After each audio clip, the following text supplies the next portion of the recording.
ప్రముఖ పురాతత్వ శాస్త్రవేత్త డాక్టర్ వేలూరి వెంకట కృష్ణ శాస్త్రి గారి సంపాదకత్వంలో పురాతత్వ శాఖ వెలువరించిన స్వాతంత్ర్య సమరంలో ఆంధ్ర మహిళలు 18వ భాగం 13/2/25. ఇవాళ మహిళా మూర్తి శ్రీమతి దుర్ల వెంకటరమణమ్మ, లా కింద లావ దుర్ల వెంకటరమణమ్మ గారు. ఆమె 1900లో జన్మించారు.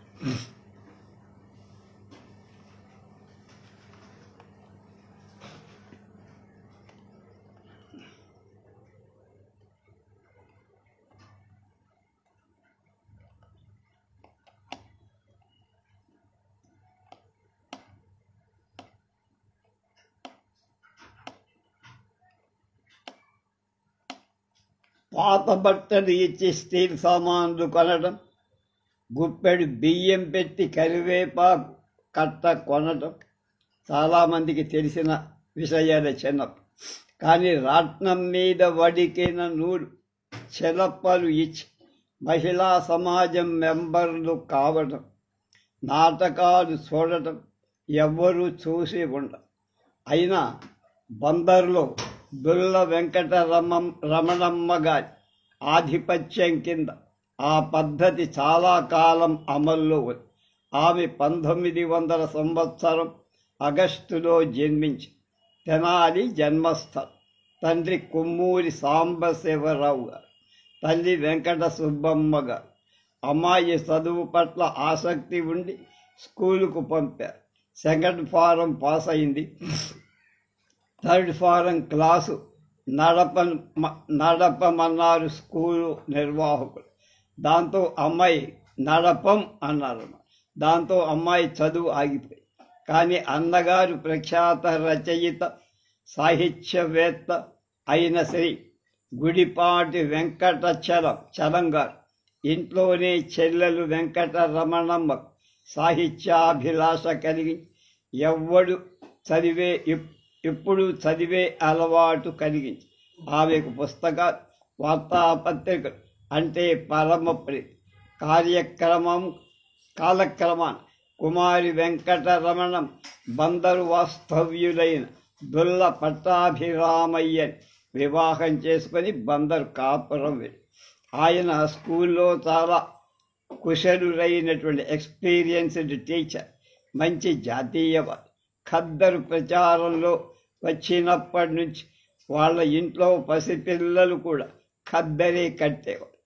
బాల్యం నుంచే వార్తాపత్రికల ద్వారా దేశకాల పరిస్థితి చక్కగా అవగాహన చేసుకున్న రమణమ్మ భర్త దేశభక్తికి, విశాల భావాలకు జోహార్లు అర్పించేవారు. భర్తని చూసి దక్షిణాఫ్రికాలో భారతీయులు పడుతున్న ఇక్కట్లు చూసి ఆమె ఎలా ఉండేవారు దుర్ల వెంకటరమణమ్మ గారు చూడండి.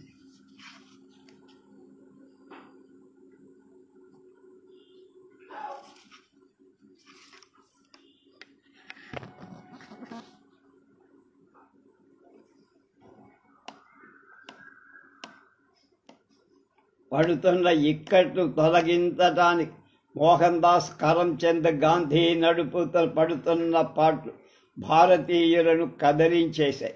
వారి సహాయార్థం ఇంటింటికి తిరిగి విరాళాలు పోగు చేసి ఆఫ్రికా పంపడం జరిగింది.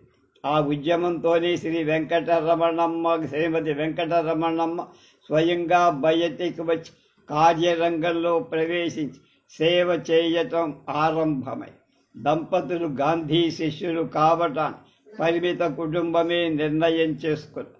కానీ మొదటి ముగ్గురు అమ్మాయి. తరతరాలుగా జీర్ణించిపోయిన పుత్ర వ్యామోహం మరి 2 అబ్బాయిలను ఎత్తించింది. 1930 నాటికి ఆమె కావాల్సినంత తీరుబాటు కలిగి ఆ సమయానికి గాంధీ ఉద్బోధన, జాతీయోద్యమం ముమ్మరంగా సాగు. ఖద్దరు ప్రచారం, విదేశీ వస్త్ర దహనం, అసహాయోద్యమం, హరిజనోద్ధరణ వంటివన్నీ అంచెలంచెలుగా నడిచి ఉప్పు సత్యాగ్రహం రంగ ప్రవేశం చేసి ఏ రోజు వార్తాపత్రిక చూసిన కలవరమెత్తే దారుణ కాండలు జరుపుతున్న పరప్రభుత్వ వైఖరి సమావేశంలో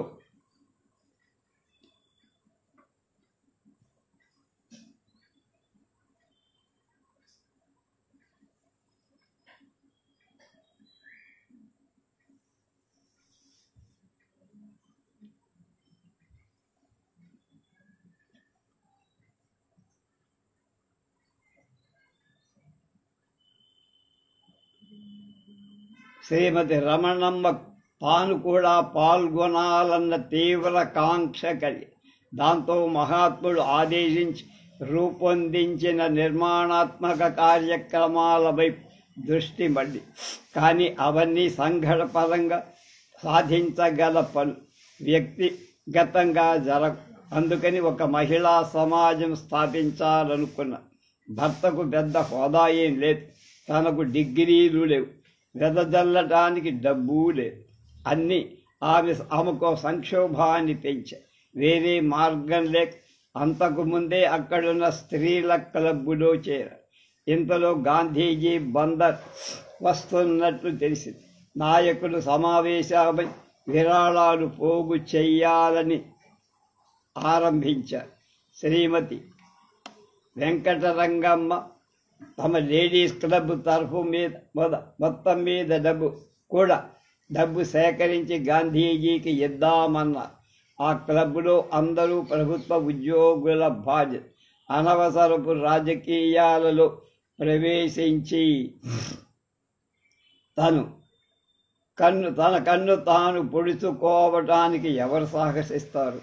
నిరపాయకరంగా ఆటపాటలతో కాలం వెళ్ళబుస్తున్న క్లబ్ మెంబర్లంతా వాళ్ళు. కనుక శ్రీమతి రమణమ్మ అక్కడి నుంచి బయటికి రాక తప్పదు.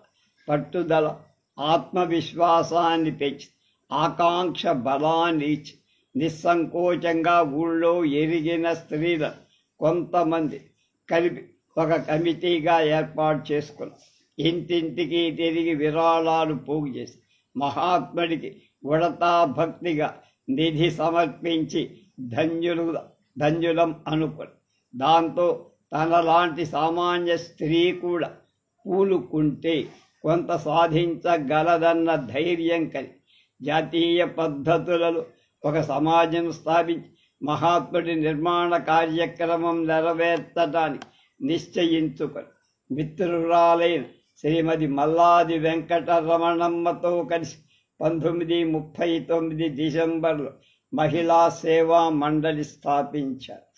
ఆనాటి సభ్యుల సంఖ్య 10. కానీ సమాజం ఆశయాలు లక్ష్యాల పట్టిక పెద్దది.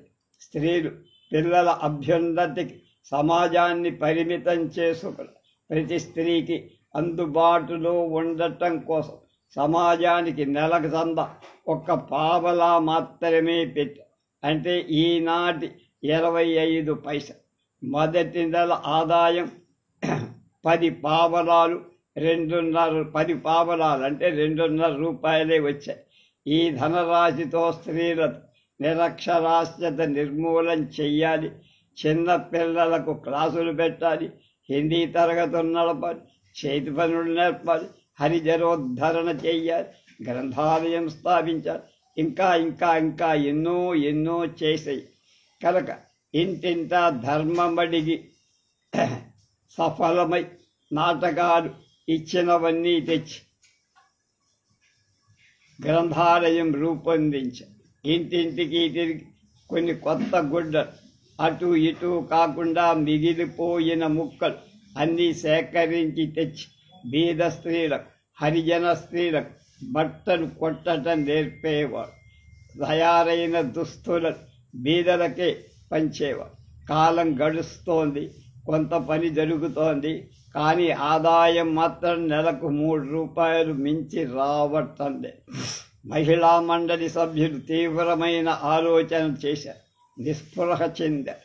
సభ్యులు కష్టపడి సాధన చేసి ఒక నాటకం ప్రదర్శిస్తే ఎంతో కొంత డబ్బు రాకపోతుందా అనే ఆలోచన మెరుపులాగా వచ్చి వెంకటరమణమ్మ గారు 3 నెలలు సాధన చేసి ఒక నాటకం ప్రదర్శించి సమాజం వారి ఖర్చులు పోగా 100 రూపాయలు మిగిలి 100 గజాల ఎత్తున ఉప్పొంగిపోయారు వెంకటరమణమ్మ. 100 రూపాయలకు ఆ రోజుల్లో విలువ ఉంది. అందువల్ల వెంటనే ఒక గది అద్దెకు తీసుకొని మహిళా సేవా మండలిని వసతి గృహంలో ప్రవేశపెట్టి తరించాలనుకో. పఠనాలయం, గ్రంథాలయం అంటే రీడర్స్,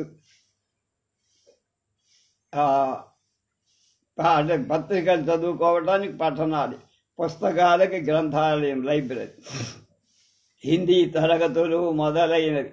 గోవుతో పాటు వత్సం అన్నట్టు, దూడ అన్నట్టు బాలానందం శాఖ కూడా ప్రారంభించి చివరకు ఒకదాని కూడా ఒక నౌకర్ని కూడా నియమించుకున్నారు.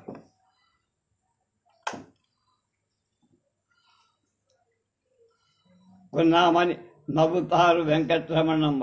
సభ్యులందరితో హరిజనవాడలకు వెళ్ళి వాళ్ళ పిల్లలకు స్కూళ్లకు పంపమని, ఇల్లు వాకిళ్ళు శుభ్రంగా ఉంచుకోమని బోధించేవారు. మిఠాయిలు పంచేవారు. మహాత్మా గాంధీ, కస్తూర్బా గాంధీల జయంతుల సందర్భంలో హరిజనవాడలకు వెళ్ళి వంటలు చేసి వాళ్ళకు భోజనాలు పెట్టి, మండలి తరఫున కుట్టు క్లాసుల్లో తయారైన దుస్తులు వాళ్లకు పంచే, పలకలు, బలపాలు కొని ఇచ్చి బీద స్త్రీలకు చదువు నేర్పేవారు. కుట్లు, అల్లికలు ఉచితంగా నేర్పేవారు. జాతీయ పర్వదినాలను ప్రభాత భేరి ఖద్దరు అమ్మటం, జాతీయ గీతాలు పాడుతూ ఊరేగింపులు జరపటం వంటి అనేక కళాపాలను మహిళా సేవా మండలికి మంచి పేరు గౌరవం సంపాదించి పెట్టారు శ్రీమతి రమణ. కానీ ఆదాయం పెద్దగా ఏం పెరగదు. ఆమెకు భగవంతుని ఉనికిపై తీవ్ర విశ్వాసం ఉంది. భగవంతుడు ఏదో ఒక మార్గం చూపి తీరతాడన్న నమ్మకంతో ఓపిక వహించి మండలిని నెట్టుకుని వస్తూనే ఉన్నారు. అందులో మహాత్ముడు ప్రవేశపెట్టిన చరఖా కార్యక్రమం స్త్రీలను బాగా ఆకర్షి, ఆర్థికంగా ఇబ్బంది పడుతున్న స్త్రీలు అనేక మంది చరఖా మీద నూలు వడగటానికి ముందుకు వెంటనే పిత్తెరాట్నాలు కొని బీద స్త్రీలకు నూలు వడగటం నేర్చుకుంటున్న స్త్రీలు వడికిన నూలు మండలికే ఇచ్చి వెళ్ళేవారు. సూత్ర యజ్ఞం అంటూ ఊరంతా తిరిగి నూలు సేకరించేవారు. ఈ విధంగా సేకరించిన నూలు అమ్మకం వల్ల కొంత డబ్బు సమకూరేది. మండలికి నెలకు పావలా చందా కట్టడానికి ముందు వెనకలు ఆలోచించిన స్త్రీలు ఇప్పుడు నిస్సంకోచంగా 3 చెరపలు ఇచ్చి నెలకు చందా చెల్లించి కొనసాగించారు. చిలువ చందాదారుల సంఖ్య 80కి దాటింది. కార్యకలాపాలు మరింత చురుకుగా నెరవేరాయి. డబ్బు అవసరమైనప్పుడల్లా ఆమె సభ్యురాండ్రను సమకూర్చుకొని నాటకాలు ప్రదర్శించేవారు. నారి కుమార్తెలు వేషధారణ చేసేవారు. ఆమె స్వయంగా వేషం ధరిస్తే ఎరగరు, కానీ ఆమెను వేషం ధరించి ఎవరికి తెలియకుండా ఉండేది. ఆమెను ఎవరు గుర్తించలేకపోయారు. 1944లో శ్రీ యోగానంద వేషం చూసి అందరూ ముగ్ధులైపోయారు. అది ఆమె ధరించాలని చెబితే మిత్రులే నమ్మలేకపోయారు. 1948 ఏప్రిల్ 10 ఆమె శ్రీ హరిరామశర్మ పండిత వేషంలో వేదిక మీదకు వచ్చి వికృతినామ సంవత్సర పంచాంగ శ్రవణం చేస్తే సభికులెవ్వరూ కాదు ఆమెను గుర్తించలేకపోయారు. ఆమె పాత్ర పోషణ కౌశలం అంత గొప్పది. నాటక ప్రదర్శనలకు ఒక్కొక్క టిక్కెట్టు ధర 2 చిలవలు వడికిన నూలు. ఆ పద్ధతిని అవలంబించడంతో చాలా వరకు చిక్కులు తీరిపాయి. నూలు వడికే స్త్రీలకు కొంత ఆదాయంకి అవకాశం. ఈ సమయానికి మండలి సభ్యుల సంఖ్య 100 పైగా తయారు. ఆ చెలవలన్నీ ఖాదీ నేత సంఘాలకు అమ్మితే ఆ నగదు ఆమె మండలికి అప్పగించేవారు. చేతిలోంచి డబ్బు ఇవ్వాల్సిన అవసరం లేదు. ఒకరిని అడగాల్సిన దేవిరించాల్సిన అవసరం లేకుండా కొంచెం సేపు కుదురుగా కూర్చొని నలుగురితో కబుర్లు చెప్పుకుంటూ విషయాలు మాట్లాడుకుంటూ మామూలుగా వడికి ఇటువంటి మండలికి చందా కట్టవచ్చని మరి 4 చేర్చి పిల్లలు పేర్చి పెట్టుకుంటే పిల్లలతో సహా కానీ డబ్బు ఖర్చు లేకుండా నాటక ప్రదర్శనాలకు వెళ్ళవు. అట్లా ఆ మండలి అభ్యున్నతి కోసం శ్రమిస్తూ సాటి స్త్రీలకు చేయూతగా నిలుస్తూ ఈ చెల్లవల ద్రవ్యమారక పద్ధతి, వాటర్ పద్ధతి అంటారు ఆ రోజు. అది వెంకటరమణమ్మ గారు బహుశా ఈ భారతదేశం మొత్తం మీద ఎవరు ఇలాంటి పద్ధతి అవలంబించి ఉండరు. ఆమె దుర్లా వెంకటరమణమ్మ గారి మచిలీ బందర్లో చేశారు. 4 డబ్బులు కలిసి రావడంతో పట్టణ మందిరం, గ్రంథాలయం పెరిగి వాటిని ఉపయోగించుకునే స్త్రీల సంఖ్య పెరిగి మండలి జరిపే ఉత్సవాలు ఎంతోమంది ప్రేక్షకులు వచ్చేవారు. పర్యవసానంగా అద్దెకు తీసుకున్న గది చాలదు. స్వంత భవనం కావాలన్న కాంక్ష బయలుదేరి అవసరం ఒత్తిడి పెంచి దాంతో భవన నిర్మాణానికి విరాళాలు పోగు చేయటం మొదలుపెట్టి ఊళ్ళో కొంత పరపతి ఏర్పడడం వల్ల 4-5 వేలు వచ్చాయి. అది పెట్టి మంచి కూడలిలో 2 చోట్ల కొంత స్థలం కొన్న వాటిల్లో పాకలు వేసి యథేచ్ఛగా మండలి కార్యకలాపాలు సాగించారు.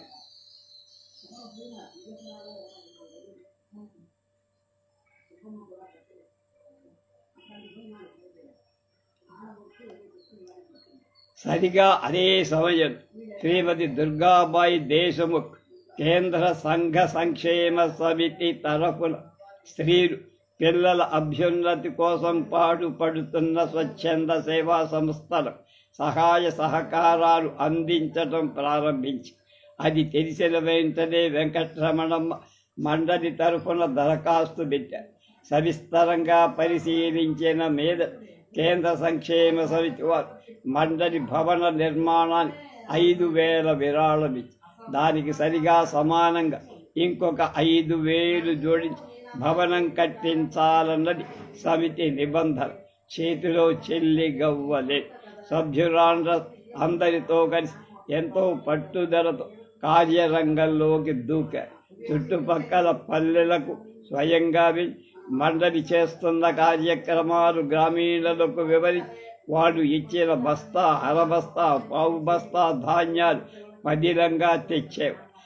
బందరులు ఇంటింటా బియ్యం బుట్టలు పెట్టి విత్సం తెచ్చేవారు. ఊళ్ళో ఉన్న ధనికులు, హోదాలలో ఉన్న ఉద్యోగస్తులు ఎవరకు బాలానందం పిల్లలు ఆ ధాన్యం మరల యజమానులు కూడా వాళ్ళను కూడా అడిగి ధన రూపంలో విరాళాలు పోగు చేశారు.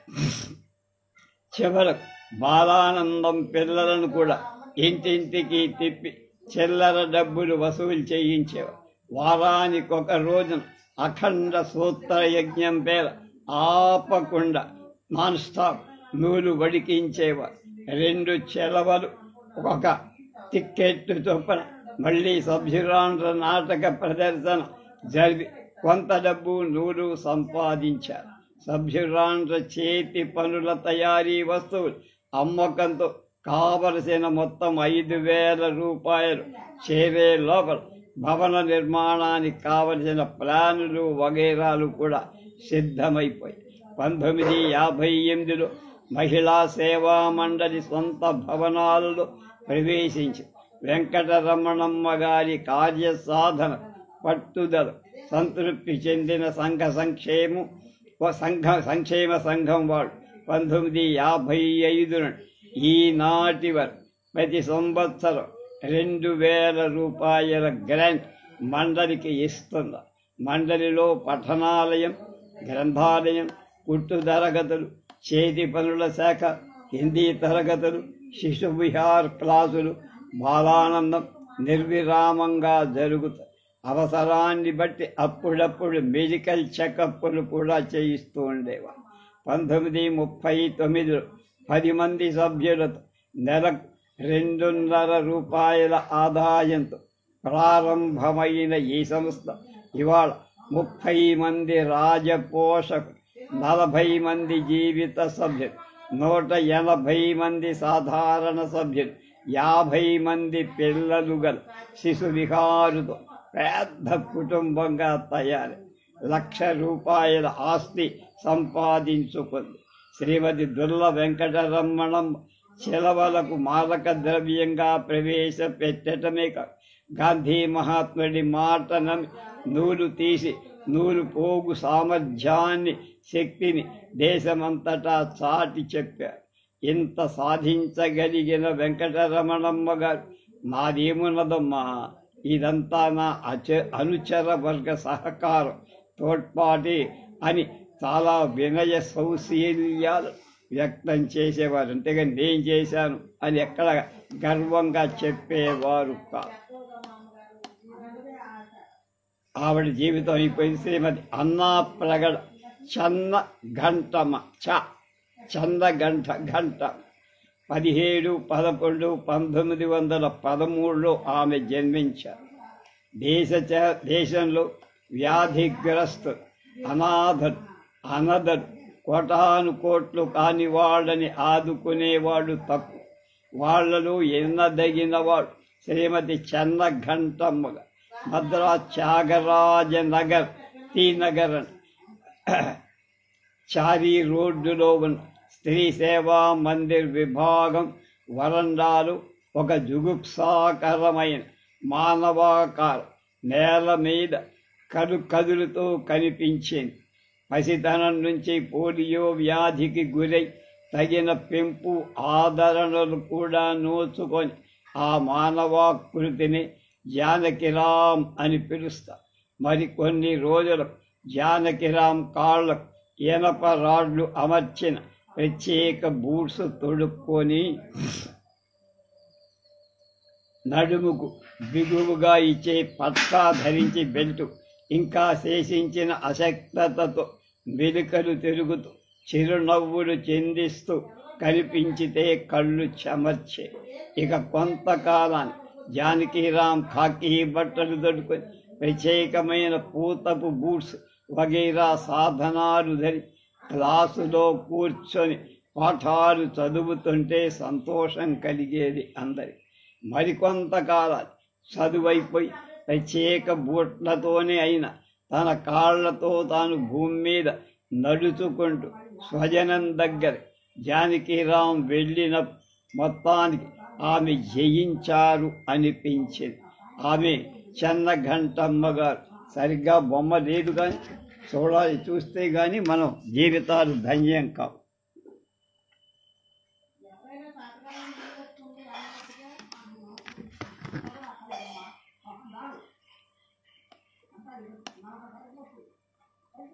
జరీ పువ్వుల బెనారస్ చీర కట్టి తెల్ల గులాబీ రంగు శరీరం, కొత్త పెళ్లి కూతురుగా సిగ్గు దొంతరల మధ్య ఎరుపెక్కిన బుగ్గలు అతిథుల ఆశీస్సులనందుకుంటున్న ఒక సౌభాగ్యవతిని చూసిన వాళ్ళెవరు?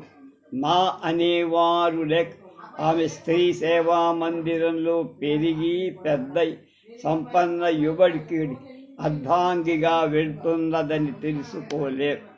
స్త్రీ సేవా మందిర్ ఉపాధ్యక్షురాలుగా చన్నఘంటమ్మ గారి సాధన పరిశ్రమ ఇటువంటి నిదర్శనాలు కోకొల్ల. 17, 11, 19, 13లో ఏలూరులో శ్రీ వత్సమణి రావు బహదూర్ కల్లి చిట్టి అబ్బాయి నాయుడు గారులకు జన్మించారామె. ఆమెకు అన్న, తమ్ముడు, చెల్లెలు. స్త్రీలకు స్కూళ్ళు లేని ఆ రోజుల్లో ఆమె తండ్రి మిషనరీల సహాయంతో ఇంగ్లీష్, కుట్టు, అల్లికలు నేర్చుకున్న వయోలిన్ చక్కగా వాయించేవారు. శ్రీమతి చన్నఘంటమ్మ, చెన్న అంటే అందమైన అనర్థం. చెన్న ప్రకట చెన్న కేశవుడు అంటే అందమైన కృష్ణమూర్తి అనర్థం. తనకు 8వ ఏటనే కన్న తల్లి కరువయ్య. తండ్రి బహుకాలం స్వగ్రామమైన పూళ్ళ అనే పంచాయతీకి అధ్యక్షుడుగా ఉండి గ్రామానికి లైట్లు, రోడ్లు, స్టేషన్, పోస్టాఫీస్ వంటి వనరులు కల్పించారు. విద్యాభిమాని కావటంతో స్వగ్రామమైన పూళ్లలో మాధ్యమిక స్కూలు స్థాపించి మిడిల్ స్కూల్ 20 సంవత్సరాల పాటు సగం ఖర్చు భరించి నిర్వహించి ఇటీవల అది హై స్కూల్గా కూడా అభివృద్ధి చెంది పూళ్లలో ఆమె చాలా ఘోషా పద్ధతిలో పెరిగాయి. వంచిన తల ఎత్తకుండా క్లాసులో కూర్చొని తండ్రి పెట్టించిన స్కూల్లో 8వ తరగతి ముగించారు. హై స్కూల్ చదువులు రాజమండ్రి వెళ్లాల్సి వచ్చి ఆ రోజుల్లో హై స్కూలు హాస్టల్ సదుపాయాలు లేకపోవడంతో ట్రైనింగ్ కాలేజీలో స్త్రీల హాస్టల్లో ఉండేవి. సమవయస్కులైన అంటే ఈడుదోడుగా చిన్న పిల్లలు అక్కడ ఎవరూ లేకపోవడంతో ఆట పాటలతో నవ్వుతూ తుళ్ళుతూ ఉండటానికి ఆమెకి అవకాశం దొరకలేదు. భిన్న విషయాలు మరణం చేసుకోవటం వంటి లక్షణాలే ఏర్పడి శ్రీ వీరేశలింగం పంతులు గారు స్థాపించిన శరణాలయాలు, ఆశ్రమాలు, పిఠాపురం రాజావారు నెలకొల్పిన శరణాలయాలు ఆమె ఆలోచనలోకి తరచూ ప్రవేశిస్తూ ఉండే. ఆ సమయంలో డాక్టర్ శ్రీమతి ముత్తులక్ష్మీరెడ్డి మెడ్రాస్ చెల్లెలైన శ్రీ నల్లముత్తు అమ్మాళ్ హై స్కూల్ సూపరింటెండెంట్గా ఉండేవారు. ఇక్కడ ఆమె అప్పుడే విదేశాల నుండి తిరిగి, అందువల్ల చదువుతో పాటు పిల్లలకు ఎన్నెన్నో ఆశయాలు, భావాలు కలిగించాలి, స్కూలు నిర్వహణలోని కొత్త పద్ధతులు ప్రవేశపెట్టాలని చాలా ఉత్సాహపడేవారు. ఆమె సంఘ సేవ, సంఘ సంస్కారం, ప్రతి ఒక్కరూ ఇతరుల కష్టాల బాధలను తొలగించటానికి పూనుకోవలసిన అవసరాన్ని గురించి ఎప్పుడు చెబుతూ ఉండే. అవన్నీ విన్న చెన్నఘంటమ్మ గారి మెత్తటి మనసులో గాఢంగా ఆ ఉదాత్తమైనటువంటి భావాలు నాటుకున్నారు. శ్రీమతి నల్లముత్తు అమ్మాళ్ స్కూలు మొత్తం మీద మీకు నచ్చిన అమ్మాయిని రహస్య ఓటింగ్ ద్వారా ఎన్నుకోమని విద్యార్థులందరినీ ప్రోత్సహించారు. అంటే సీక్రెట్ బ్యాలెట్. శ్రీమతి చెన్నఘంటం స్కూలు మొత్తం మీద మంచి అమ్మాయిగా ఎన్నికై చెన్నమ్మాళ్ రాజగోపాల్ రజత పథకాన్ని పొందారు. మొత్తం కోస్తా జిల్లాల మీద ఇంగ్లీషులో మంచి మార్కులు రావటంతో స్కూల్ ఫైనల్లో కూడా బహుమతి పొందినామె. కాలేజీ చదువులకు మద్రాసు వెళ్ళారు. ఇంటర్లో తెలుగు పాండిత్యాన్ని బొబ్బిల్ రాజా వారి బంగారు పథకం వచ్చింది. బిఏ ఫస్ట్ క్లాసులో వచ్చింది. ఫిజిక్స్లో ఎంఏ ఫస్ట్ క్లాస్ తెచ్చుక కాలేజీలో మళ్ళీ తటస్థపడిన శ్రీమతి నల్లముత్తు అమ్మాళ్ అవ్వై హోమ్, అనాథ శరణాలయాలు, అనాథల ఆశ్రయాలు, ఇన్ హౌస్ నడిపిస్తున్న వితంతు శరణాలయం వంటి సంస్థల కార్యకలాపాలు వివరిస్తూ ఉంటే ఆమె మంత్రోపదేశం పొందుతున్నంత తృప్తిగా ఉండే. 1937లో మద్రాసు వాస్తవ్యుల శ్రీ అన్నాప్రగడ వెంకట కృష్ణారావుతో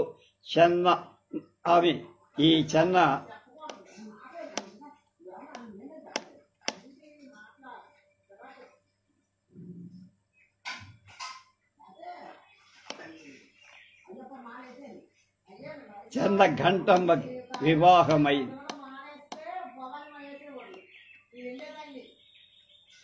ఆయన కూడా ఫిజిక్స్ వేత్త, భౌతిక శాస్త్రానికి పరికరాలు తయారు చేస్తూ ఉంటారు. భర్తతో పరికరాల నిర్మాణం కోసం వర్క్షాప్ నిర్వహణలో కూడా సహకరిస్తారు. ఎల్టీ శిక్షణ కూడా పొందేంటే బిఈడి లాంటి పొందడంతో అప్పుడు 4 ఏళ్ళు స్కూల్లో టీచర్గా పని, కానీ అది ఆమెకు బొత్తిగా చప్పగా తోచారు. ఆ సమయంలో దుర్గాబాయమ్మ గారు పక్క ఇంట్లో ఉంటూ ఉండే. అందువల్ల ఆమెతో ఆంధ్ర మహిళా సభతో చెన్నఘంటమ్మ గారికి సన్నిహిత సంబంధం ఏర్పడి చిన్ననాటి నుంచి మనసులో నాటుకున్న సంఘ సేవా బీజ రెపరెపలాడుతూ ఆలంబన కోసం చూస్తున్న పరిస్థితి కావట దుర్గాబాయమ్మ గారు అడగగానే మహిళా సభకు స్త్రీలకు బెనారస్ మెట్రికులేషన్ పరీక్షకు తయారు చెయ్యటానికి మొట్టమొదటి టీచర్గా ఉత్సాహంగా ఒప్పుకున్నారు. ఆమె విద్యావతి, వినయం, ఆలోచన కావలసినంతగా ఉన్నాయి. తూచా తప్పకుండా ఒక క్రమ పద్ధతిలో పనిచేయటం ఆమె లక్ష్యం. ఆస్థ ఉండటమే కాదు కోరిక. ఇతరుల సామర్థ్యాన్ని క్షణంలో కనిపెట్టగల దుర్గాద్వాయం ఒక్కొక్కటిగా ఆమె పైన అనేక బాధ్యతలు పెట్టడం ప్రారంభించి చూస్తూ ఉండగానే ఆమె ఆంధ్ర మహిళా పత్రిక, ఆంధ్ర మహిళా సభ ప్రెస్, పారిశ్రామిక శాఖ, ఫ్యామిలీ ప్లానింగ్, కార్యనిర్వహణ శిక్షణ విభాగానికి చైర్మన్, నర్సింగ్ హోమ్ అడ్మినిస్ట్రేషన్ కార్యదర్శిగా, సెక్రటరీగా మాత్రమే కాక మొత్తం మహిళా సభకు శ్రీమతి జమునాబాయితో పాటు జాయింట్ కార్యదర్శిగా కూడా సభాభారం అంటే ఆంధ్ర మహిళా సభాభారం తీసుకున్నారు, వహించారు. అంటే ఆవిడ మీద పెట్టారు బాధ్యతలని. మహిళా సభ నిర్వాహకులకు మొదట తటస్థపడేది సహకారం, సహాయ ఊరే అబలలు, అసహాయులు అందించటానికి సాధనంగా క్లాసులో శిక్షణ, అలాగే వృత్తో ప్రారంభమై అవి సంరక్షణంగా నడపడానికి ఆదాయం సమకూర్చుకోవాల్సి వచ్చి దానికి కావాల్సిన పద్ధతులు, ఉపాయాలు వెతుక్కొని పబ్బం గడుపుకోవాల్సి వచ్చి అందువల్ల సర్వదా మెదడు చురుకుగా పనిచేస్తూ ఊహలు పన్నుతూ ఆలోచనలు చేస్తూ ఉండి చంద్రఘంటమ్మ గారి వస్తుత ఉన్న సద్గుణమే అది. అందువల్ల దుర్గాబాయమ్మ గారు ఢిల్లీలో ఉన్న, విదేశాల్లో ఉన్న తమ కార్యకలాపాలు తాను నిర్విఘ్నంగా నెరవేర్చటమే కాక స్వయంగా బాధ్యతాయుతంగా నిర్వహించడం అలవాటు చేసుకున్నారు చంద్రఘంటమ్మ. అవసరమైన స్త్రీలకు జీవనోపాధికి లైవ్లీహుడ్ అంటమే దానికి అర్హతలు కల్పించి ఆదుకోగలుగుతున్నామన్న తృప్తితో కనపడే పారిశ్రామిక శాఖను ప్రాణప్రదంగా భావించారు. ఎన్ని అర్హతలు ఉన్నందున ఆమెను ఆంధ్ర రాష్ట్ర సంఘ సంక్షేమ సమితి ప్రథమ చైర్మన్గా, ఫస్ట్ చైర్మన్గా 1954లో దుర్గాబాయమ్మ గారు సూచించారు. తర్వాత 59 వరకు ఆంధ్రప్రదేశ్ రాష్ట్ర సంఘ సంక్షేమ సమితి చైర్మన్గా దేశం 4 మూలలు పర్యటించి అనేక స్వచ్ఛంద సేవా సంస్థలు పరిశీలించి కార్యకర్తల సమావేశాల్లో పాల్గొని దాంతో ఆమెకు సంబంధించిన విషయాలు క్షుణ్ణంగా అవగాహనమై అనాథలు అనదలు సంఘంలో ఎట్లా తయారవుతారు, ఏ సహాయాలు వాళ్లకు అందాలి అనేవన్నీ తెలుసుక కాలం గడిచిన కొద్దీ కేవలం అటువంటి ఆర్తుల కోసం స్వయంగా పూనుకొని చేతనైనంతగా పాటుపడాలని నిశ్చయం చేసుకుని తనకు ఉన్న సమస్త వ్యాసంగాలు 1960లో వదిలేసేశారు. స్త్రీ సేవా మందిర్ ఉపాధ్యక్షురాలుగా దాని తన ఊహలకు ప్రతిరూపంగా తయారు చెయ్యాలని సంకల్పం. స్త్రీ సేవా మందిర్ ఆనాడు కొత్తగా ఏం పుట్టల. చిల్డ్రన్స్ గార్డెన్ స్కూల్ వ్యవస్థాపకులైన ఎలెన్ శర్మ దంపతులు నిన్నే చెప్పారు. ఆ దంపతులు ఆరంభ దశ నుండి వారితో అన్నిటా సహకరించిన అద్దంకి సుందరమ్మ గారు మరికొంతమంది ప్రముఖులు కలిసి 1949లోనే దాని స్థాపన. వయోజనులైన స్త్రీలకు కొంత తోడ్పడటానికి, జీవనోపాధి కల్పించటానికి కొన్ని చేతి పనులు, వృత్తి పనులు చదువుతో నడపడం ప్రారంభించి శ్రీయుతులు సుందరమ్మ గారు అధ్యక్షుడు, చంద్రఘంటమ్మ గారు ఉపాధ్యక్షుడు. కానీ ప్రతి వాళ్ళ ప్రత్యేక పనులు, వ్యాసంగాలు ఉండటంతో ఆ సంస్థ ఒక మామూలు మహిళా సమాజ స్థాయిలో ఆగి పనిచేయసాగింది.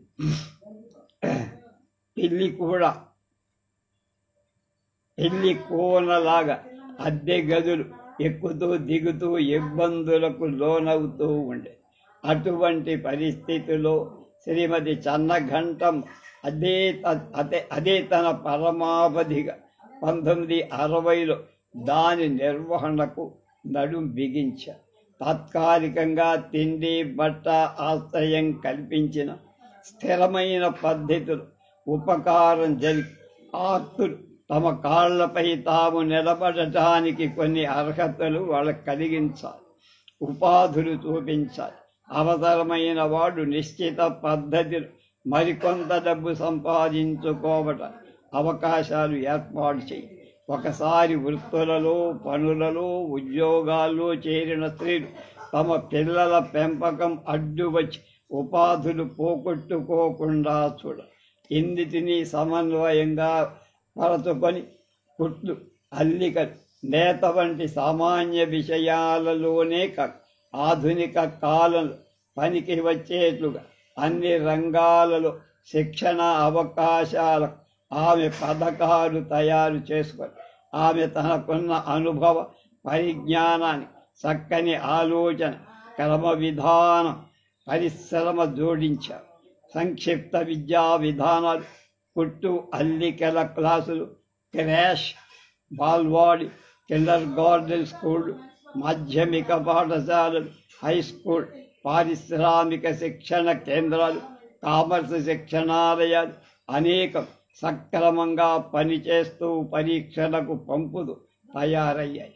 ఆమె తనకున్న ఫిజిక్స్ అభిరుచితో ఇవాళ ఇంజనీరింగ్కు ఉన్న ప్రాముఖ్యతను తగినట్లుగా రేడియో మెకానిక్స్, ఇన్స్ట్రుమెంటల్ మెకానిక్స్, అదే ప్రెసిషన్ వర్క్స్ వంటి అనేక సరికొత్త విభాగాలు కూడా అందులో నెలకొని ఒకచోట ఉయ్యాళ్లలో పసిపాపలను జోకుడుతూ ఉంటే మరొక విభాగంలో అమ్మాయిలు ప్లాస్టిక్ పరికరాల భాగాలను మూసల్లో పోత పోస్తూ ఉంటే ఒకచోట సిల్క్ దారాలతో భాగాలతో లతలు, పువ్వులు కుడుతూ ఉంటే మరొక చోట పరిశ్రమాగారాలు ఉపయోగించే తోలు గ్లౌజ్ తయారు చేస్తూ ఒకచోట పిండి మరలు, కాఫీ పొడి మరలతో జీవనోపాధి నేర్చుకుంటూ ఉంటే మరొక విభాగంలో ఎలక్ట్రానిక్ పరికరాలు సృష్టిస్తుంది.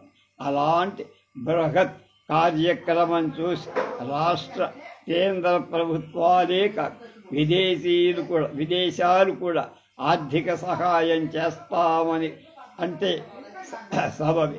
అశోక్ నగర్లో సాలిగ్రామ్, పెరుగంబాకం వంటి చోట బ్రహ్మాండమైన స్వంత భవనాలు ఏర్పడి 25 లక్షల విలువ చేసే 4 అంతస్తుల వుడ్ అండ్ న్యూట్రిషన్ అనే బృందావనం బృహద్భవనం తుది మెరుగులు దిద్దుకొని పోషక ఆహార విజ్ఞానం సమగ్రంగా బాలికలకు, యువతులకు అక్కడ కలిగిస్తున్న శుభ్రంగా, రుచిగా, శుచిగా, శరీరానికి పుష్టి కలిగించే ఆహార పదార్థాలు తయారు చేయడం, నిల్వ చేయడం, సమగ్రమైన పరిజ్ఞానంతో వయస్సు, పరిస్థితి, సమయానికి తగినట్టు పదార్థాలు తయారు చేయడం, పాల్వాడి స్కూళ్ళు మొదలైన వాటి ఆరోగ్య సూత్రాలు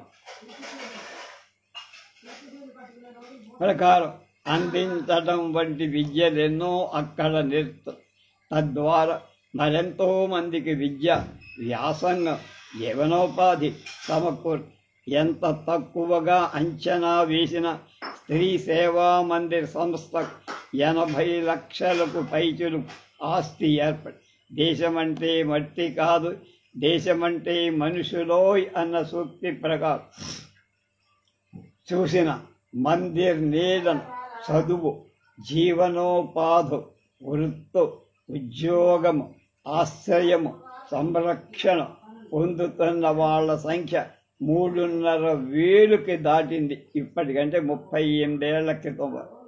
ఇదంతా శ్రీమతి అన్నా ప్రగడ చన్నఘంటమ్మ గారి కృషి ఫలి.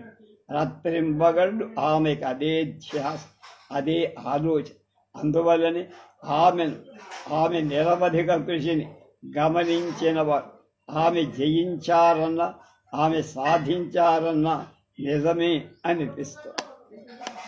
ఈనాటి చివరి మనీషి శ్రీమతి న్యాయపతి కామేశ్వరమ్మ గారు.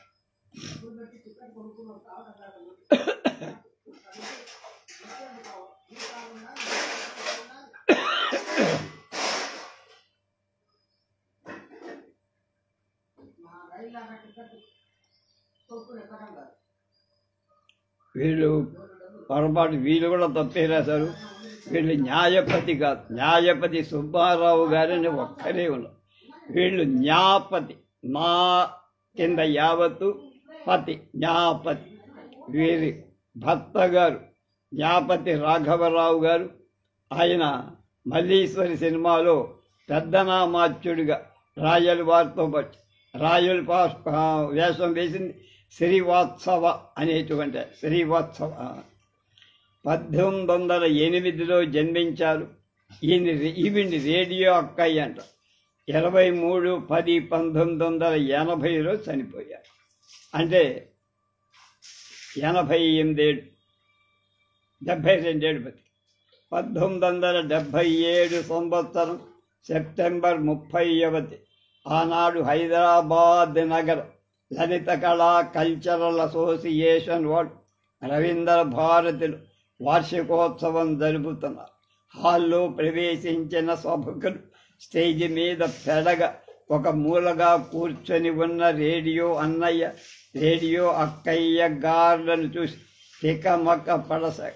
ఇంతలో చిన్నారులు కొంతమంది చిట్టి పల్లెలు, చిన్న గులాబులు, చిరు చేమంతులు, ప్రేమలు పండిన మమతలు, మగ్గిన పాపల పారితి సురహ తరువులు మన అన్నయ్య, మన అక్కయ్య ఘన సన్మానముహో అంటూ వేదికను అలంకరించటం జరిగింది.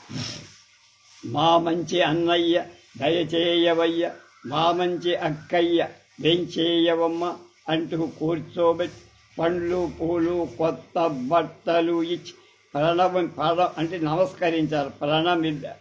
మా తాతయ్యలు, కన్నయ్యలు, అక్కయ్యలు, మా నాన్నలకు, అత్తయ్యలకు, అన్నయ్య, అక్కయ్యలు, మరి మాతో పాటు ఆంధ్రదేశానికంతటికీ మీరు అన్నయ్య, అక్కయ్య అంటూ వింత చుట్టరి కాని నవ్వుల జల్లులు వెదజల్లారు బాలు. ప్రేక్షకులు ముగ్ధులయ్యారు. ఆనందాశ్రువులు తుడుచుకుంటూ పిల్లలు చెప్పినట్లా చేసి అన్నయ్య, అక్కయ్య ఈ చిన్న ప్రోగ్రామే రేడియో అన్నయ్య, అక్కయ్యల గురించి విపుల గ్రంథాలు వినిపించగల రేడియో అన్నయ్య, రేడియో అక్కయ్య దంపతులు అనేక మందికి తెలియకపోవచ్చు. వాళ్ళు అసలు పేర్లు వేరు. వారి పేర్లు న్యాయపతి అని ఉంది, తప్పు. ఇది కూడా మనకు తెలుగు వెలుగులనే గవర్నమెంట్ పుస్తకంలో కూడా 20వ శతాబ్దపు తెలుగు వెలుగు, అందులో కూడా న్యాయపతి. ఈ మధ్య రాసిన తొర్లపాటి రాజేశ్వరి గారు ఒరిస్సాలో భారత స్వాతంత్ర సమరంలో ఒరిస్సాలోని ఆంధ్రుడు అని ఒక పుస్తకం రాశారు. అది మనం లైవ్ చేశాం. అందులో కూడా న్యాయపతి అని రాశారు. అది పొరపాటు. మీరు ఎవరైనా మల్లీశ్వరి సినిమా కనుక చూస్తే అందులో టైటిల్స్ వస్తాయిగా, పేరు, ఆ పేరులో ఉంటుంది న్యాపతి రాఘవరావు. న్యాయపతి కాదు, న్యాయపతి సుబ్బారావు గారని ఆయన ఒక పెద్ద దేశ స్వాతంత్ర సమర యోధుడు. ఆయన కూడా గోదావరి జిల్లా. న్యాపతి రాఘవ. నేను న్యాపతి చదువుతా.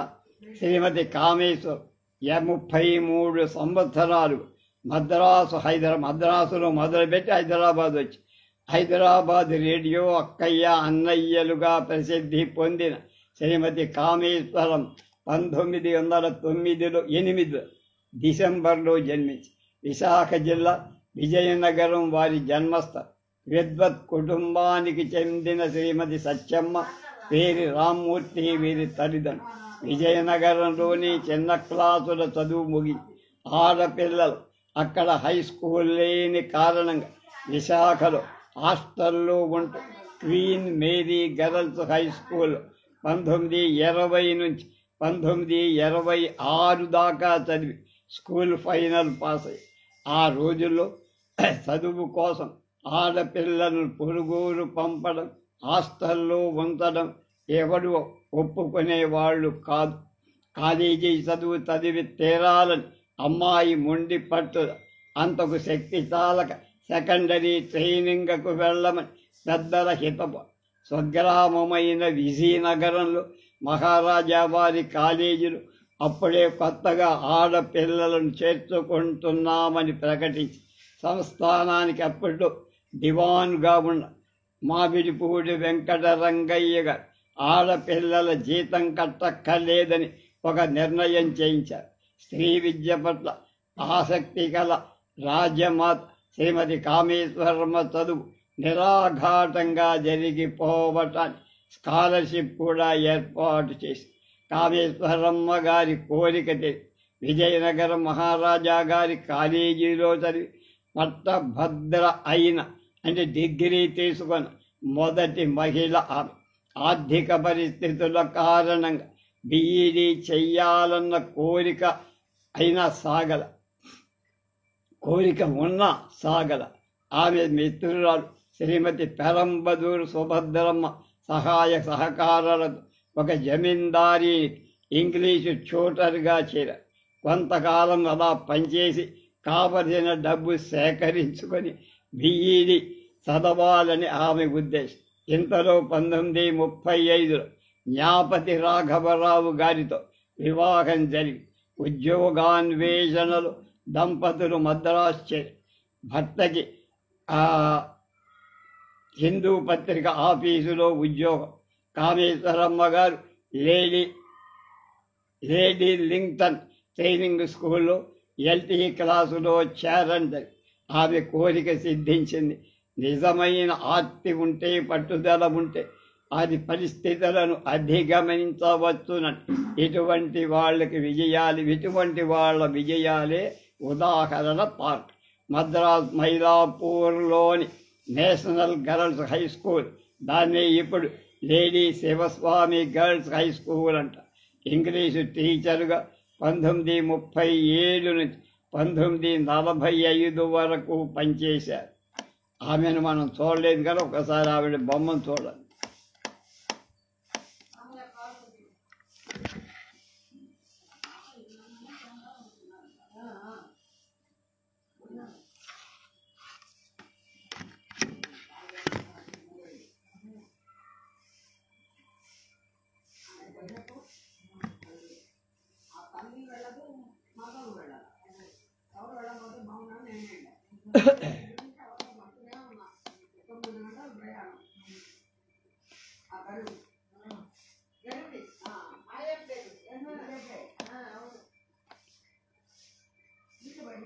తమిళ తెలుగు మాతృభాష ఉన్నట్టుండి తమిళ మీడియం కూడా పెట్టి తమిళలపై పక్షపాతం చూపించారు అక్కడ ప్రభుత్వం.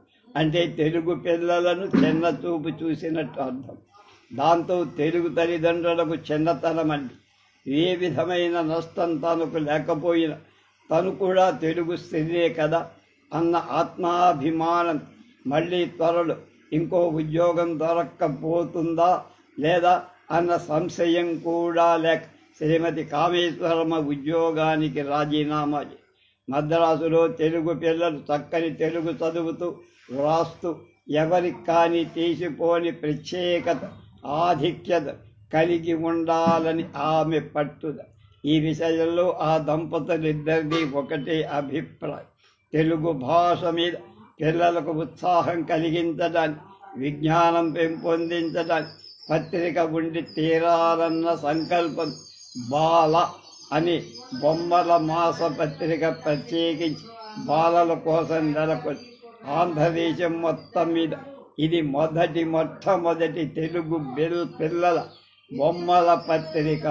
ఇలస్ట్రేటెడ్ మంత్రి అన్న వాడిద్దరు సంపాదకులుగా ఉండి విజ్ఞానాత్మకమైన రచన తెలుగు బాలలకు బోలెడంత బాలవాంగ్మయం పెంపొందించి ఈ బాల పత్రికలోనే 1947, 48, 50 మధ్యలో మా అక్కయ్య పెద్దక్కయ్య లోపముద్ర గారు ఆవిడ కథలు రాసేది.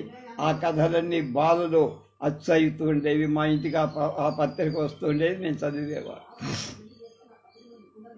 ఆంధ్రదేశం మొత్తం మీద ఇది మొట్టమొదటి తెలుగు పిల్లల బొమ్మల వాళ్ళిద్దరూ సంపాదకులుగా ఉండి విజ్ఞానాత్మకమైన రచనలు చేస్తూ ఆ తెలుగు బాల బోలెడంత బాలవాంగ్మయం పెంపొంది. మార్గదర్శకుడై Telugu cine director proprietor Shri KS Prakasarao నిర్మించిన బూరెల మూకుడు, కొంటెకిస్తయ్య, రాజయోగం అనే పిల్లల తెలుగు ఫిల్ములు ఆనాడు నిర్మించడంలో కూడా చాలా సహకరించారు. కెఎస్ ప్రకాశరావు గారంటే ఇప్పుడు కె రాఘవేంద్రరావు గారి తండ్రి అన్నమాట. చివరకు నా ఇల్లు అనే ఫిల్ములో కామేశ్వరమ్మ గారు పిల్లలతో పాటు పాత్రధారణ కూడా చేశారంటే ఆశ్చర్యపడక్కల. పిల్లలకు పనికి వచ్చే పాటలు, పద్యాలు, కాలక్షేపాలు, గ్రామ్ఫోన్ రికార్డులు కూడా తయారై అవి బాగా అమ్ముడిపోయినాయి కూడా. ఆమె వాటిలో కూడా 1939 నుంచి 56 వరకు మద్రాసు రేడియోలో వారి తెలుగుబడి పిల్లల కార్యక్రమాలు, స్త్రీల కార్యక్రమాలు, శని ఆదివారాలలో ఆట విడుపు, బాలానందం కార్యక్రమాలు నిర్వహించేవారు. కొంతకాలానికి రాఘవరావు కూడా ఈమెతో కలిసి పిల్లల ప్రోగ్రాం నిర్వహించేవారు. ఆ సమయంలో వాళ్ళిద్దరూ రేడియో అన్నయ్య, రేడియో అక్కయ్యలుగా ప్రచారంలో వచ్చారు. పిల్లలై ఆకర్షణీయమైన చక్కని ప్రోగ్రాములు ప్రసారం చేసి గొప్ప పేరు ప్రతిష్టలు సంపాదించి పెట్టారు రేడియోకే. 1956లో అక్కయ్య అన్నయ్య మద్రాసు వదిలి హైదరాబాదు వచ్చి స్థిరపడ్డారు. ఆమె 1956 నుంచి 1969 వరకు 13 ఏళ్ళు రేడియో స్టేషన్లో స్త్రీల కార్యక్రమాలు నిర్వహించి అన్నయ్య పిల్లల ప్రోగ్రాముల ప్రొడ్యూసర్గా నియమించబడి జంట నగరాలైన హైదరాబాద్, సికింద్రాబాదుల రేడియో అక్కయ్య 50 రేడియో సంఘాలు ఏర్పాటు చేశారు. మహిళలు వాళ్ళ అభిరుచులను బట్టి ప్రోగ్రాములు రూపొందించుకునే అవకాశం కలిగి అదే కదంబమాల తమ భావనాశక్తిని, నిర్వహణాశక్తి పెంపొందించుకునేందుకు వీలుగా ప్రతి సంఘానికి ప్రోగ్రాములు ఇచ్చారు. అప్పట్లో ఇది చాలా సరికొత్త విధానం. జంట నగరాలను ఒక పల్లెటూళ్ళల్లో కూడా అనేక మహిళా సంఘాలు, బాల సంఘాలు ఏర్పడి కామేశ్వరమ్మ, రాఘవరావు గారు తరచు గ్రామాలకు వెళ్ళి అక్కడ స్త్రీలతో పరిచయం చేసుకొని అక్కడి వారి అభివృద్ధికి తగిన ప్రోగ్రాములు తయారు చేసేవారు. ఈ రకంగా స్త్రీలకు, పిల్లలకు చాలానే సేవ చేశారు రేడియో అక్కయ్య అన్నయ్య దంపతులు. రేడియో రంగంలో 1937 నుంచి 69 వరకు 32 ఏళ్ళు ఉన్నారు. శ్రీమతి కామేశ్వరమ్మ, రాఘవరావు మొదట మద్రాసు వెళ్ళిన రోజులు తెలుగు పిల్లలకు ఒక సంఘం కానీ, ఒక క్లబ్ కానీ అక్కడ ఏం లేదు. వాళ్ళ విజ్ఞాన వికాసాలు తగిన దోహదమే ఉండేది కాదు, ఎంకరేజ్మెంట్.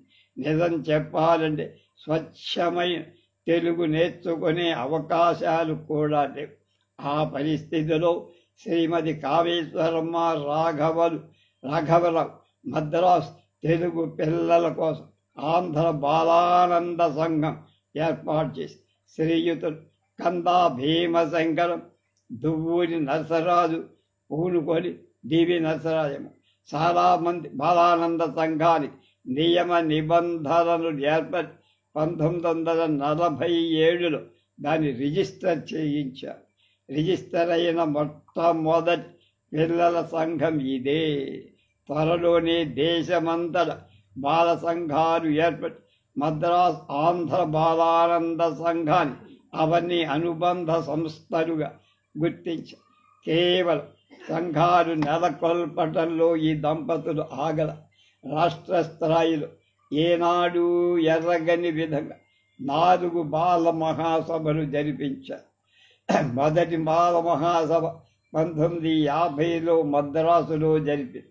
1954లో రెండవ మహాసభ కర్నూలులో జరిపారు. 1955లో మూడవ సభ గుంటూరులో జరిగింది. అంతటితో ఆంధ్ర రాష్ట్రం అవతరించడంతో నాలుగవ మహాసభ 1957లో హైదరాబాదులో ఏర్పాటు చేసి ఈ సభలకు ఆంధ్రదేశం 4 మూలల నుంచి బాలానంద సభ్యులు, బాల సంఘాల సభ్యులు, ప్రతినిధులు వచ్చేవారు. అప్పట్లో కేంద్ర క్షేమ సమితి శ్రీమతి దుర్గాబాయి దేశముఖ్ అధ్యక్షుడు, బెల్లల అభ్యున్నతి శ్రీమతి కామేశ్వరమ్మ రాఘవరావు జరుపుతున్న కృషి ఆమెకు ఎంతగానో నచ్చింది. దాంతో కేంద్ర సంఘ సంక్షేమం తరపున ఆంధ్ర బాలానంద సంఘాన్ని ప్రతి సంవత్సరం గ్రాంట్ మంజూరు చేశారు. పిల్లల సంచార గ్రంథాలయం, మొబైల్ లైబ్రరీ నడపడానికి ప్రత్యేకంగా ఒక వ్యాన్, పిల్లల ఫిల్ములు చూపించడానికి ప్రత్యేకంగా ఒక ప్రొజెక్టర్ కూడా బహుకరి. దాంతో బాలానంద సంఘం పిల్లల సేవలు మరొక మలుపు తిరిగి రంగం మరింత విస్తృతమై పౌరులు కూడా ఉదారంగా విరాళాలు ఇచ్చి తోడ్పడేవారు.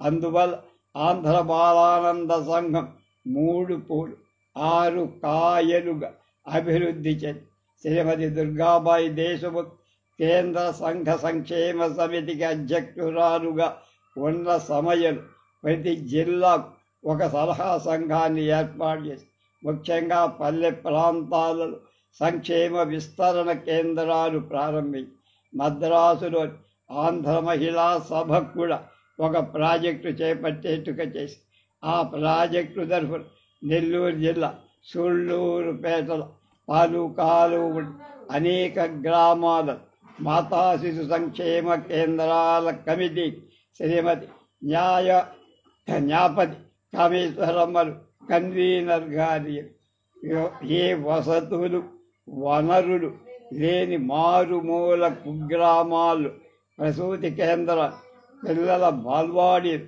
నెలకొల్పటానికి ఆమె పడిన కష్టం మరుపు రానటువంటి మహిళా సభ కార్యకర్తలైన శ్రీమతులు సుగుణమణి, హైమవతి గజ్జల నీలతో కలిసి పడవలను చేలగట్ల మీద పడి మారుమూల కుగ్రామాలకు చేరుకోవడమే ఒక్క పెద్ద అనుభవం. ఆ గ్రామీణుల మూఢాచారాలు అజ్ఞానాన్ని తొలగించడం పని రాని ఎంతో ఓర్పు నేర్పు అవసరమైందని కామేశ్వరమ్మగా పాత విషయాలు జ్ఞప్తికి తెచ్చుకుంటూ వాళ్ళందరినీ మార్పు తెచ్చి వాళ్ళలో విజ్ఞానం కలిగించారు, చైతన్యం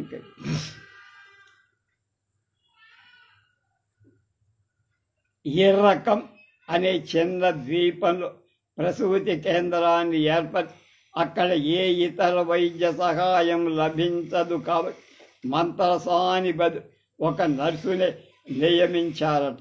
డ్యూటీలో చేరటానికి వచ్చిన నర్సు చెట్లు దాటి పుట్ట దాటి అటుపైన ఏరు దాటి సాటి చెట్ల మధ్య బిక్కుమని కనిపించే ఆ కుగ్రామాన్ని దూరం నుంచే చూసి నాకు ఈ ఉద్యోగం వద్దు బాబోయ్ అని ఏడుపు ప్రారంభించింది. అప్పుడు కామేశ్వరమ్మ, భయం లేదమ్మా, నేను నీతో పాటు 4 రోజులు ఇక్కడే తరచూ వస్తూ పోతూ మధ్య మధ్య నువ్వు కూడా మద్రాసు వచ్చి మా ఇంట్లో నా దగ్గర ఉండి వెళ్తూ అని బుజ్జగించి లాలించి ప్రవేశమే. ఆంధ్ర మహిళా సభ సభ్యుడు, ఇంప్లిమెంటింగ్ కమిటీ అధ్యక్షుడు ఇచ్చిన ప్రోత్సాహం ఆంధ్ర బాలానందం సంఘం వారి సాంస్కృతిక కార్యక్రమాలు ఆదుకుంటాయని శ్రీమతి కామేశ్వరమ్మ గారు నవ్వుతారు. ఆమె సేవారంగంలో ఈ కన్వీనర్ పదవి నిర్వహణ ఒక అపూర్వ ఘట్టం. 1956లో మద్రాసు బదులు హైదరాబాదు వచ్చేయటంతో ఆ హోదా అయిపోయింది. బాలానంద సంఘం ప్రధాన కార్యాలయం కూడా మద్రాసు నుండి హైదరాబాదుకు తరలివెళ్ళి అప్పటి వరకు హైదరాబాదులో తెలుగు పిల్లలకు ఏ సంఘాలు లేవు. సాంస్కృతిక కార్యక్రమాలు అంటే కల్చరల్ అసోసియేషన్ కాదు, కల్చరల్ మీటింగులు కాదు, కల్చరల్ ఉత్సవాలు కాదు, సాంస్కృతిక కార్యక్రమాలు ఏమీ లేవు. అంటే ఒక ఆట పాట నృత్యం ఏం లేవు. మళ్ళీ శ్రీమతి కామేశ్వరమ్మ రాఘవుల చేతి నిండా పనిది. హైదరాబాద్ బాలానంద సంఘానికి శ్రీమతి దుర్గాబాయి దేశముఖ్ ప్రారంభోత్సవం చేసి నిర్విఘ్నంగా జరిగి హైదరాబాద్ రేడియో స్టేషన్ బాలల ప్రోగ్రాములు నిర్వహించి మరింత మందికి అక్కయ్య అయ్య. ఆమె వయసు 71. ఎప్పటికీ ఈ పుస్తకం రాసి 38 ఏళ్ళైంది. అంటే ఇప్పుడు 109వ ఏడు. రేడియో అంటే ఇప్పుడు విడిపోయింది పాపం.